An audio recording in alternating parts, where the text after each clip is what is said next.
Hello everybody, and Flip the Nevane Tano here, the internet's busiest commentator, and today we're going to be doing a commentary on Anthony Fantano, the world's busiest music nerd. And today we're going to be taking a look at two of his videos, titled The Top 10 Worst Songs of My Adolescence. Now, obviously these are songs that he picks in a countdown that he used to like in his youth, but obviously he doesn't like them anymore, and honestly he really doesn't do a good job explaining why he dislikes these songs. Why? Well, let's watch the video and find out. Number 1, Papa Roach's Last Resort. The band's breakout single sounded pretty badass once it first hit the radio airwaves, with that horrible, iconic guitar lead that would be practiced to death. Terrible guitar riff. Wouldn't it be awesome since it's partially sampled from the song Genghis Khan by Iron Maiden? Even then, people say it's a ripoff, but really it's just a sample of a snippet of a guitar riff. And the track really stuck out against other popular metal tracks at the time for being a really gritty expression of suicidal thoughts. But in retrospect, the badass hardcore rap vocal delivery didn't really mix all that well with the tear-stained diary approach to the lyrics. Do you even care if I die bleeding? That's right, you don't. You don't care. What?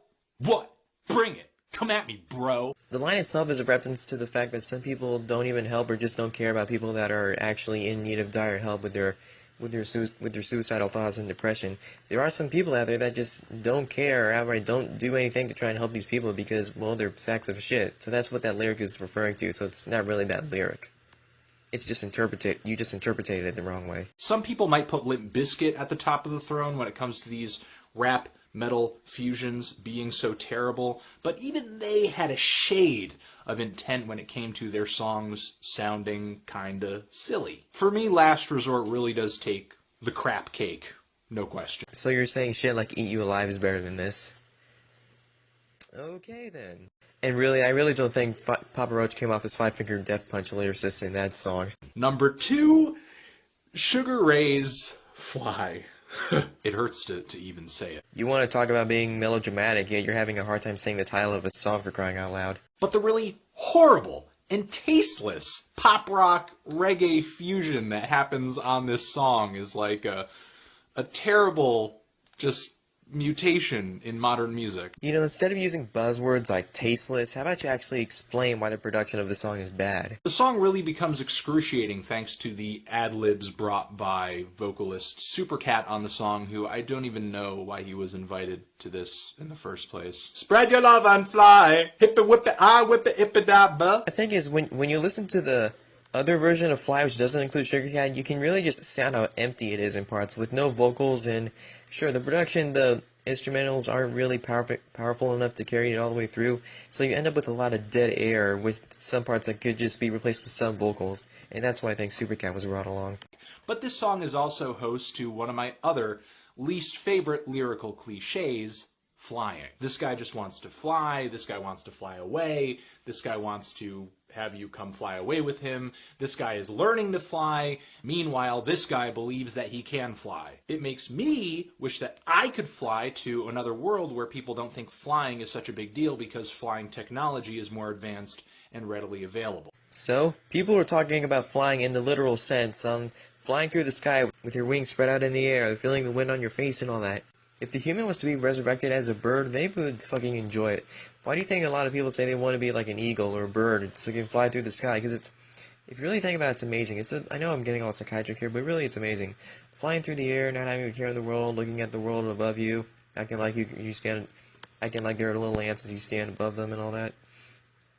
I mean, in what sense is flying not awesome? Over here we don't have songs about Wi-Fi or Velcro or escalators. Well, yeah, they aren't nearly as exciting as the experience of flying. Number 4, Puddle of Mudd. She Hates Me. In the world of post-grunge music, there are a lot of migraines. People say that Nickelback is the worst band in the world. A lot of people, including myself, cannot stand to listen to Scott Stapp rip off Eddie Vedder so unashamedly every time he opens his mouth to sing. But the thing about Puddle of Mudd is that they don't even really have any single characteristic that is defining, which you could even hate them for. Well, you could hate Puddle of Mudd for Wes Galen's nasally, whiny voice. This band's arsenal is to write a chorus that is so dumbed down that it makes the Bare Naked Ladies one week look like avant-garde poetry. We'll get to that one in the next episode. At number 5, we have Everlast's breakout single with What It's Like, both of which are infinitely more enjoyable than the very preachy set of verses dropped on this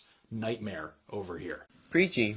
There's those buzzwords again. Sort of a weird blues, hip-hop fusion that tries to shove street thugs and homeless people and pregnant girls down your throat. How is it them shoving down your throats exactly? But it's really the music here that is just too cliche for words, with the strings and the guitar leads at the sides, the all too smooth vocal delivery. Instrumentally, this song just has so many genre stereotypes that it doesn't actually make room for any sounds that are good. How are the guitars exactly cliche for a blues song?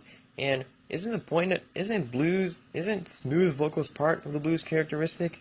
Am I wrong here? So what you're saying is the guitars are blamed for blues work and the hip-hop beats and DJ scratching are too stereotypical for hip-hop music.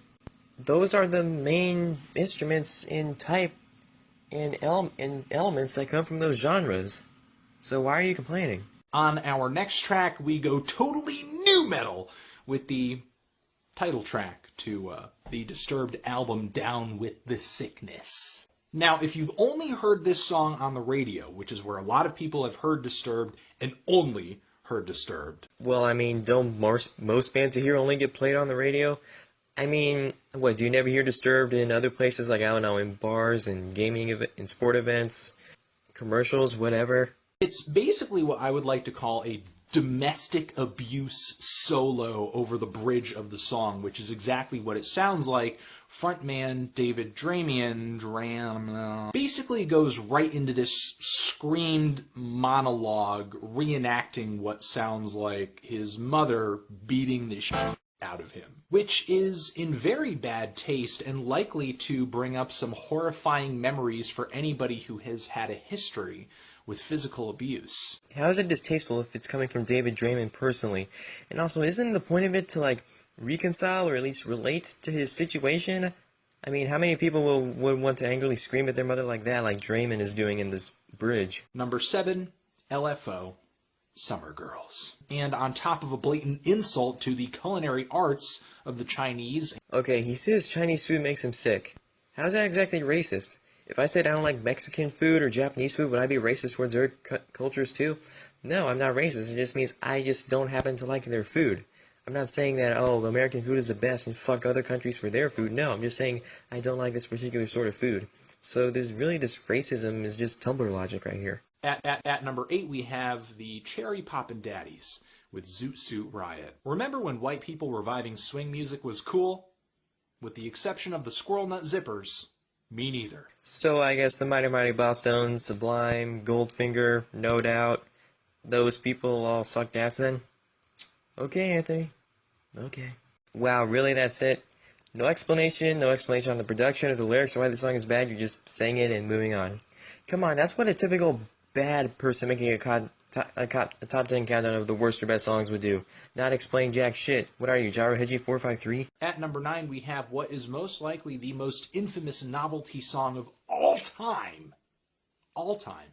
And I say novelty because it is so novel for such a huge pop song to attack deep, like subterranean philosophical issues. Socrates, Locke, Kant, Plato, Marx, Nietzsche, all collectively contemplated for centuries Who Let the Dogs Out. Really? You're complaining for Who Let the Dogs Out not attacking deep philosophical things?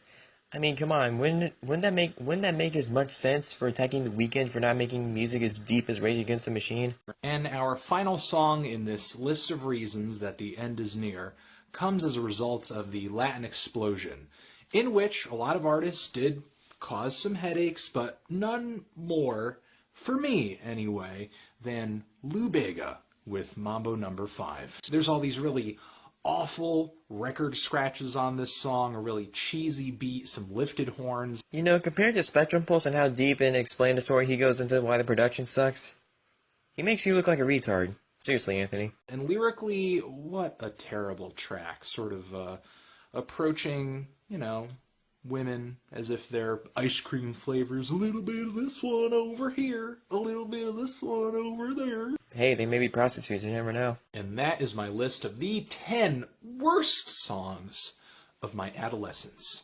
Transition? What do you think of these tracks? Are they all terrible? Do you love every one of them? If you do, please give me detailed reasons as to why. Oh, I will, Anthony. I will. And hell, this ain't even the first time I'm doing it. Do it next time where I will look at part 2 of his awful video.